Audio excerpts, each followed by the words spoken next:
మీ ఎలాంటి వ్యాపార ప్రకటనలకైనా వెంటనే మా ఛానల్ సంప్రదించండి. ప్రస్తుతం మనతో పాటు ప్రముఖ ఆధ్యాత్మికవేత్త దైవజ్ఞ బ్రహ్మశ్రీ వీరాపురం సుబ్రహ్మణ్య స్వామి గారు మనతో ఉన్నారు. గురువుగారితో మాట్లాడేద్దాం. గురుగారు నమస్కారం. గారు శుభాశీస్సులండి.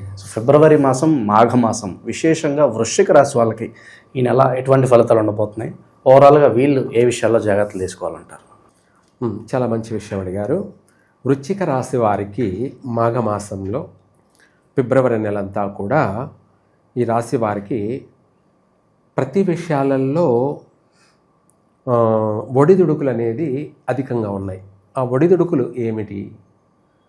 ఆర్థికపరమైనటువంటి విషయాలలో ఏదో ఒక రూపంలో మాత్రం సమయానికి అవసరానికి నిమిత్తం ధనం చేతికి అందుతుంది. అవసర నిమిత్తం పని పూర్తి చేసుకుంటారు. అలాగే ఆదాయ విషయంలో కూడా ఏదో ఒక రూపేణ వస్తూనే ఉంటుంది, పర్వాలేదు. ఆర్థిక లావాదేవీల విషయాల్లో కొంచెం కష్టపడినా ఈజీగా బయటపడుతూ ఉంటారు.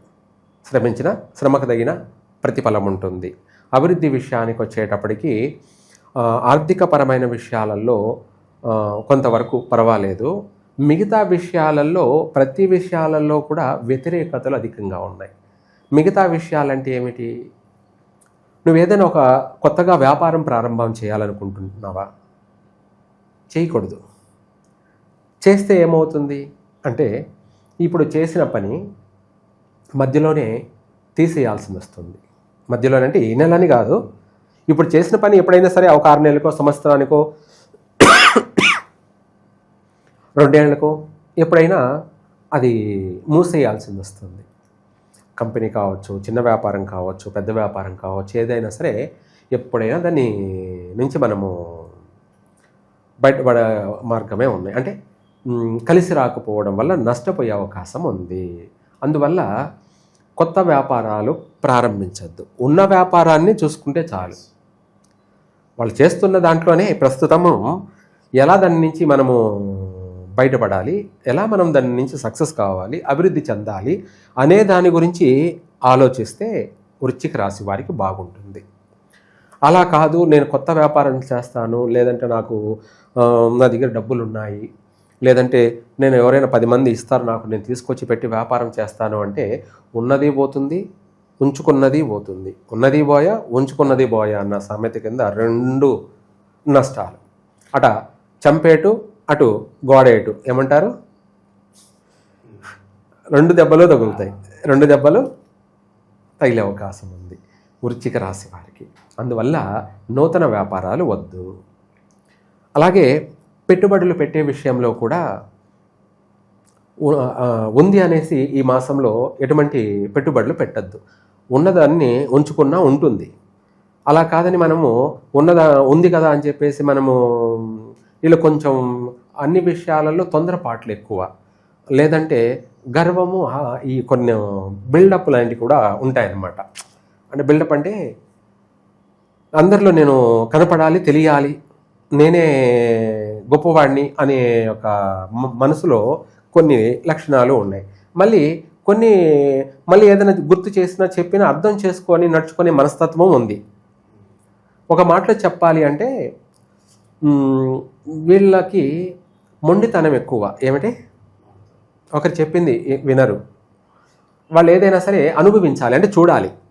అది మంచి అయినా చూడాలి, చెడు అయినా కూడా చూడాలి. అంటే చెడు అంటే ఏంటి, నష్టపోవడం కూడా ఏంటి అనేది చూడాలి. ఇది వీళ్ళ బిహేవియర్. నష్టపోయిన తర్వాత ఆలోచన చేస్తారు, ఎందుకు నష్టపోయాం, ఎట నష్టపోయాం, ఏమిటి అని. దానికి అంతు చిక్కదు. ఇటువంటివి తెలియని విషయాలు కొంత వీళ్ళకు ఉన్నాయన్నమాట. రెండోది ఏంటంటే ఇతరులకు చెప్పడంలోనూ, ఇతరులకు సలహాలు ఇవ్వడంలోనూ, ఇతరులకు మంచి మార్గం చెప్పడంలోనూ, లేదా అనేక విధాలు కూడా ఎదుటి వాళ్ళకి ఏదైనా ఒక నిలబడి కార్యక్రమం చేయడంలోనూ, ఎదుటి వాళ్ళని సక్సెస్ చేయడంలోనూ, ప్రతి విషయంలో ప్రతి రంగాలలో వీళ్ళు బాగా ఉపయోగపడతారు. ఎవరు? వృశ్చిక రాశి వాళ్ళు ఇతర పనులకి బాగా ఉపయోగపడతారు. వీళ్ళ పనికి వీళ్ళు వచ్చేటప్పటికి ఏం చేసుకోలేరు. శక్తి ఉంది, సామర్థ్యత ఉంది, అన్నీ ఉన్నాయి. కానీ అదే అన్నీ ఉన్నాయి, అల్లున్నట్లు శని ఉంది అన్న సామెత కింద వీళ్ళ యొక్క స్థితిగతులు ఏంటంటే దైవాధీనాలే ఎక్కువగా. వృశ్చిక రాశి వాళ్ళు ఏదైనా సరే దైవాన్ని నమ్మి చేస్తేనే అది దానికి తగిన ఫలితం ఉంటుంది. ఎప్పుడైతే దైవాన్ని మర్చిపోతారో, దైవాన్ని విస్మరిస్తారో, అప్పుడు ఆటోమేటిక్గా అన్నీ చుట్టుముట్టేస్తాయి. ఎవరికి? వృశ్చిక రాశి వారికి. వీళ్ళు అసహనం చెందడం, కోప్పడడం అనేది కూడా కలలో కూడా చేయకూడదు. ఒక కష్టం, ఒక నష్టం వచ్చిందంటే భక్తిలో పెంచాలి డోస్. భక్తిలో కూడా అంటే మనం చేస్తున్న భక్తి సరిపోవడం లేదు, సరిపోలేదు. అప్పుడు ఏం చేయాలి? దాన్ని ఇంకా పెంచాలి. అప్పుడే మన అభివృద్ధి కూడా అంతే అంచెలంచెలుగా పెరుగుతుంది. వృశ్చిక రాశి వారి యొక్క విధి విధానాలు. ఇంకా చెప్పాలి అంటే కూడా ఈ రాశి వారికి వివాహ విషయాల్లో కొత్తగా ప్రయత్నం చేసేవాళ్ళు చేయొద్దు.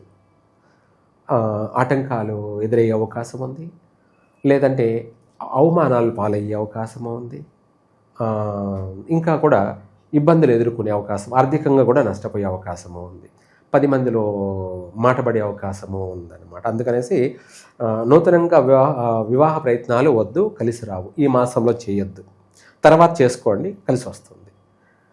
ఇదే కాకుండా నూతన పెట్టుబడులు పెట్టి వ్యాపారాలు చేయొద్దు. కొత్తగా ఉద్యోగంలో వచ్చిన ఉద్యోగానికి వెళ్ళాలి అంటే దానికి ఏదన్నా పరిహారం చేసుకొని వెళ్ళండి. లేదు, కొత్తగా ఉద్యోగ ప్రయత్నము చేయొద్దు. చేయడం వల్ల లాంగ్ టైం తీసుకునే అవకాశం ఉంది. అంటే ఎక్కువ దీర్ఘకాలికంగా ఉద్యోగాలకు తిరుగుతూనే ఉంటారు, టైర్లు అరిగిపోతుంటాయి, కాళ్ళు చెప్పులు అరిగిపోతూ ఉంటాయి, కానీ ఉద్యోగం మాత్రం రాదు. అట్లా ఎక్కువ సమయం గడిచే అవకాశం ఉంది. ఇదే కాకుండా ఈ రాశి వారు ఆరోగ్య విషయాల్లో కూడా చాలా జాగ్రత్తగా ఉండాలి. ఆరోగ్య విషయాల్లో ఇంకా కూడా ఇబ్బందులు ఉన్నాయి. చాలామందికి ఎక్కువగా కడుపుకు సంబంధించినటువంటి ఆపరేషన్లు అనేటివి జరిగే అవకాశాలు ఎక్కువగా ఉన్నాయన్నమాట. అంటే ఒక్కొక్కరికి ఒక్కొక్క సమస్య, కానీ ఎక్కువ శాతం 100కి 50 మందికి కడుపుకు సంబంధించినటువంటి సమస్యలు అధికంగా ఉన్నాయన్నమాట. 50 మంది అనొచ్చు, లేదా 70 మంది కూడా అనొచ్చు. ఏమిటి? స్థాయి ఎక్కువే. అలా ఎక్కువగా ఎప్పుడైనా కావచ్చు. అంటే ఇప్పుడు మామూలుగా చాలామంది ఏం లేదు ఇటువంటివి నాకు అనుకునే వాళ్ళు ఉంటారు కొంతమంది. అంటే అది ఎప్పుడు రావాల సమస్య అనేది వస్తుంది. ఇప్పుడు మామూలుగా చిన్నపిల్లలప్పుడు రాకపోవచ్చు, లేదా యవ్వనంలో రాకపోవచ్చు, ఆ తర్వాత వస్తుంది. కొంతమందికి యవ్వనంలోనే వస్తుంది. ఇట్లా ఒక్కొక్కరికి ఒక్కొక్క వాళ్ళ పుట్టిన సమయాన్ని బట్టి ఉంటుంది తప్ప, అది వ్యక్తిగత జాతకాన్ని తెలుసుకుంటే తెలుస్తుంది తప్ప అందరికీ ఒకసారి కావాలనేం లేదు. మనం ఇప్పుడు చెప్పింది కొంతమంది అందరూ వింటారు, చూస్తారు కదా, నాకు అలాంటివి ఏం జరగలేదే అనుకునే వాళ్ళు ఉంటారు. తప్పేం లేదు, మంచిదే. కొంతమంది జరిగిన వాళ్ళు ఉంటారు. అవి ఏమిటంటే వాళ్ళ యొక్క పుట్టిన సమయము వ్యత్యాసాన్ని బట్టి కొంతమందికి తొందరగా అవుతాయి సమస్యలు, కొంతమందికి ఆలస్యంగా జరుగుతుంది. కానీ వీళ్లకు వృశ్చిక రాశి వాళ్ళకి అధిక సంఖ్య అనేది కడుపుకు సంబంధించినటువంటి ఇబ్బందులు ఉన్నాయి. వాటిని రాకుండానే ముందుగా జాగ్రత్తలు తీసుకోండి. ఏమిటి ఆ జాగ్రత్తలు అంటే, మామూలుగా 18 వయసు తర్వాత పైబడినాక 18 తర్వాత ఎక్కువగా వీళ్ళకి కడుపుకు సంబంధించినటువంటి అపెండిక్షన్స్ సమస్యలు వచ్చే అవకాశం ఉంది. అంటే బాడీ ఓవర్ హీట్ అయిపోయి కడుపు నొప్పి, పెయిన్ ఎక్కువైపోయి, పేగులు ఇన్ఫెక్షన్ అయిపోయి, ఇంకా చెప్పాలంటే పేగులు దిగజారే అవకాశము ఉంది.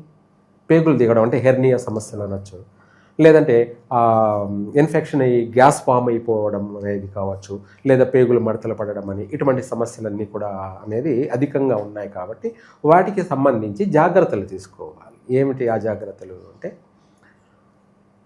సమయానుకూలంగా తినాలి ఒకటి. రెండోది ఏంటంటే, బాడీ ఎనర్జీ ఉంది కాబట్టి వదిలేయకూడదు, సమయానుకూలంగా తీసుకోవాలి. ఎక్కువగా వేడి వస్తువులను తినకూడదు. ఎక్కువగా వీళ్ళు ఫైర్ లాంటి వాళ్ళు అనమాట. ఫైర్ అంటే అగ్ని.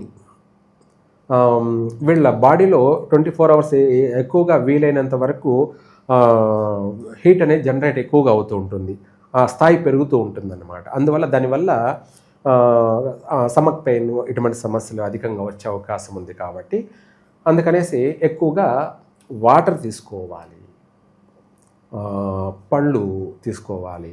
ఇంకా కూడా చెప్పాలంటే కూరగాయల్లో క్యారెట్, బీట్రూటు, పుదీనా, పచ్చి బఠానీ, కుంకుమ పువ్వు ఇలాంటివి ఎక్కువగా వాడాలి.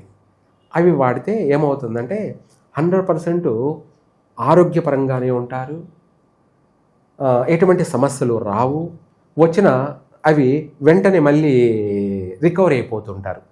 అంటే వచ్చి సంవత్సరాల తరబడి వాటి బారిన పడి రోజు హాస్పిటల్లోనే సంసార జీవితం అన్నట్టుగా, హాస్పిటల్లోనే నివాసం అన్నట్టుగా ఉండకుండా అట్లా వస్తుంది, అట్లా వెళ్ళిపోతుంది. అంటే తాత్కాలికంగా బయటపడతారు. ఆ బాధన పడకుండా కనిపించకుండానే పోతుంది. మనము ఆ సమస్య వచ్చి నెలల తరబడి, సంవత్సరాల తరబడి పీడిస్తున్నదనుకోండి, అది చెప్పలేనిది, భరించలేనిది, ఇంకా ఒక మాటలో మాట్లాడుకోలేనటువంటి విషయం. ఇవి ఈ యొక్క వృశ్చిక రాశి వారికి అధికంగా ఉన్నాయి. అలాగే మల్టీ టాలెంటెడ్ అంటే ఏదైనా చేయగల సమర్థులే. అన్నీ ఉన్నాయి అన్నాం ఇందాక, దానికి అన్నీ ఉన్నాయి అల్లునోట్ల శని ఉంది అన్న సామెత కిందనే వాస్తవమే. అన్నీ ఉన్నాయి, టాలెంటెడే. కానీ వీళ్ళ జీవితం దైవాధీనంతోనే ముడిపడి సాగాలి తప్ప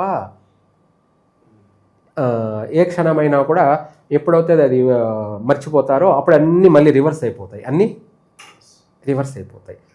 ప్రతి విషయాల్లో కూడా మంచి పట్టుదల, ఓర్పు, సహనం, మొండితనం ఇటువంటివన్నీ కూడా ఎంతటి కార్యాన్ని అయినా కూడా ఈజీగా అవలీలగా పూర్తి చేయగలుగుతూ ఉంటారు. ఎవరు చేయలేని పనిని కూడా వీళ్ళు చేయగలుగుతూ ఉంటారు. ఇటువంటివన్నీ కూడా ఉన్నాయి బాగానే. తర్వాత వచ్చేసి ఇవన్నీ పక్కన పెట్టేస్తే ఇప్పుడున్న గ్రహస్థితి ప్రభావం వల్ల భార్యాభర్తల మధ్య భేదాభిప్రాయాలు రావడం, కొంతమందికి ఎడబాట్లు జరగడం, కొంతమంది విడిపోవడం, ఏకంగా కోర్టులు వ్యవహారాలు సమస్యలతో విడిపోవడం అనేటివి కొంతమందికి. అలాగే కొంతమందికి సంతాన విషయంలో కూడా అబార్షన్లు జరిగేటువంటి సమస్యలు ఉన్నాయి.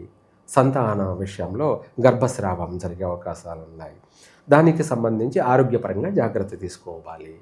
ఇవి పిల్లల విషయాల్లో చాలా కేర్ఫుల్గా ఉండాలి.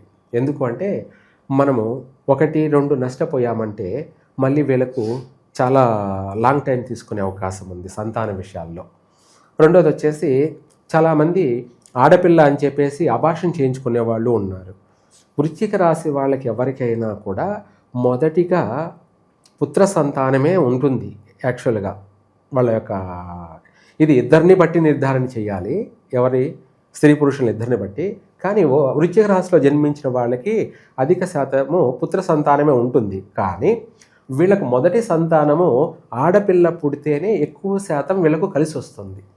చాలామంది ఏం చేస్తారంటే ఫస్ట్ ఆడపిల్లనా అని చెప్పేసి వాళ్ళ చేతులు వాళ్ళే అపార్షన్ చేసుకునే అవకాశాలు ఉన్నాయి.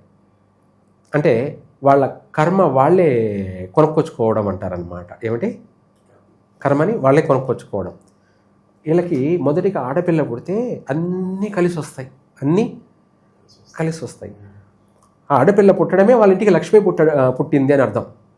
ఆర్థిక పరంగా కలిసి వస్తుంది, వ్యాపార పరంగా అభివృద్ధి చెందుతారు, భార్యాభర్తలు సఖ్యతగా ఉంటారు, స్త్రీ సౌఖ్యం, మంచి అన్యోన్య సంసార జీవితం, ఎడబాట్లు విడిపోయిన సమస్యలు కూడా మళ్ళీ కలుసుకునే అవకాశమే ఉంది. అంటే ఎడబాట్లు ఉంటారు కదా, గర్భవతులై భర్తకు దూరమై ఎడబాటు ఉంటారు, అటువంటి వాళ్ళు కూడా మళ్ళీ కలుసుకుంటారు కూడా. ఆడపిల్ల పుట్టడంతో వీళ్ళ జీవితాలు మారిపోతాయి, తలరాతే మారిపోతుంది. ఆ విధంగా ఆర్థిక పరంగాను అభివృద్ధి చెందుతారు, సంఘంలో పేరు ప్రతిష్టలు పెరుగుతాయి, వాళ్లకు ఎక్కడ పోయినా గౌరవం భావంతో ఉంటుంది, సత్కారాలు సన్మానాలు. అలాగే ఒక్క మాటలో చెప్పాలంటే వీళ్ళ అభివృద్ధి అనేది అంచెలంచెలుగా స్పీడ్గా ఫాస్ట్గా ఉంటుంది డెవలప్మెంట్. లేదనుకోండి మగపిల్లవాడిగా పుట్టాడనుకోండి, మొదటిగా ఎక్కువ శాతం 170 మంది వచ్చిపోయి కలిసి రాదు. ఇంకా 30% వాళ్ళ పుట్టిన సమయాన్ని బట్టి, ఆ పిల్లలు పుట్టిన గుడ్ టైం బట్టి, కానీ ఎక్కువ శాతం కలిసి రాదు. ఆ కలిసి రాకపోవడం ఏమిటి? ఆర్థికంగా నష్టమన్నా నష్టపోతారు, లేకపోతే ఉన్న స్థానంలో ఉండరు, పొలోమని స్థాన చలనాలు అంటే ఎక్కడెక్కడో తిరుగుతూనే ఉంటారు. కనీసం ఒక 5-6 స్థానాల వరకు ఎక్కడ ఉండలేరు, మారుతూనే ఉండాలి స్థాన చలనాలు. పక్షుల్లాగా నిలకడ ఉండదు. ఇప్పుడు ఈ ఊర్లో ఉన్నారంటే అక్కడ ఉండలేరు, మళ్ళీ ఇంకో చోటికి వెళ్ళాల్సిందే. ఇలా ఒక 5-6 స్థానాలు మాత్రం ఫిక్స్డ్ తిరుగుతూ ఉండాల్సిందే. ఆ తర్వాత ఏమన్నా స్థిరపడే అవకాశం ఉంటుంది. మగపిల్లవాడు పుట్టడం వల్ల అది ఆర్థిక పరంగా ఇబ్బంది పడా, లేకపోతే చేసే వృత్తిరీత్యా కావచ్చు, ఏ విధంగానైతేనేముంది సమస్యలు అవుతే ఇలాంటి సమస్యలు జరిగే అవకాశం ఉంది. కొంతమంది ఆర్థికంగా నష్టపోతారు, కొంతమంది ఒక చోట స్థిరంగా ఉండలేరు, ఇల్లు కొనుక్కొని ఉన్నా కూడా ఉండలేరు. ఈ రెండే కాకుండా ఇంకా చెప్పాలి అంటే తండ్రికి ఆరోగ్యపరమైనటువంటి ఇబ్బందులు, నష్టాలు కలిగే అవకాశం ఉంది, లేదా తల్లికైనా కలిగే అవకాశం ఉంది. లేదు ఈ రెండు కాక పుట్టిన బిడ్డ వాళ్లకు దూరంగా బ్రతికే అవకాశం ఉంది, పుట్టిన బిడ్డ దూరంగా జీవించే అవకాశం ఉంది. ఇదివరకు అయితే ఎక్కువ శాతం దత్తత వెళ్ళిపోయేవాళ్ళు. ఏమిటి దత్తత అంటే పిల్లలు లేని వాళ్ళు దత్తతగా తీసుకునేవాళ్ళు. అది కూడా ఏమిటి, ఈ నక్షత్ర జాతకులు ఎక్కువగా దత్తతకి వెళ్ళేవాళ్ళు. అట్లా ఇటువంటి సమస్యలు, ఈ విధమైనటువంటివన్నీ కూడా అధికంగా ఈ వృశ్చిక రాశి వాళ్ళకి ఏదో ఒక రకంగా సమస్య అనేది పొంచి ఉంటుంది. ఏదో ఒక రకంగా ఒకటి పోతే ఒకటి అన్నట్టుగా ఈ పుత్ర సంతానం కూడా కలగడం వల్ల ఇటువంటి సమస్యలు ఎక్కువగా అధికంగా ఉన్నాయి. కాబట్టి దానికి సంబంధించి కూడా వాళ్ళు ఏదైనా వాళ్ళ వ్యక్తిగతంగా చూసుకొని పరిష్కారం చేసుకొని నష్టపోకుండా బాగుండడానికి మాత్రం ప్రయత్నం చేస్తూనే ఉండాలి. ఇది ఈ వృశ్చిక రాశి వారికి ఈ మాసమంతా కూడా వ్యతిరేకతలు ఎక్కువగా ఉన్నాయి. అందరితో గొడవలు, మాట పట్టింపులు వచ్చే అవకాశం ఉంది. ఆరోగ్యపరంగా జాగ్రత్త ఉండాలి. ప్రమాదాలు జరిగే అవకాశం ఉంది. కొత్తగా వాహనాలు కొనకూడదు. శుక్రవారం ప్రయాణం కలిసి రాదు వృశ్చిక రాశి వారికి. ఇలా కొన్ని జాగ్రత్తలు అయితే ఈ వృశ్చిక రాశి వాళ్ళు పాటిస్తే బాగా ఉంటారు, కలిసి వస్తుంది. ఓవరాల్గా ఈ ఫిబ్రవరి మాసం వృశ్చిక రాశి వాళ్ళకి ఎలా ఉండబోతుంది, ఎటువంటి జాగ్రత్తలు తీసుకోవాలి, మంచి విశ్లేషణ అందించారు. ధన్యవాదాలు గురుగారు. సర్వే జన సుఖినో భవంతు.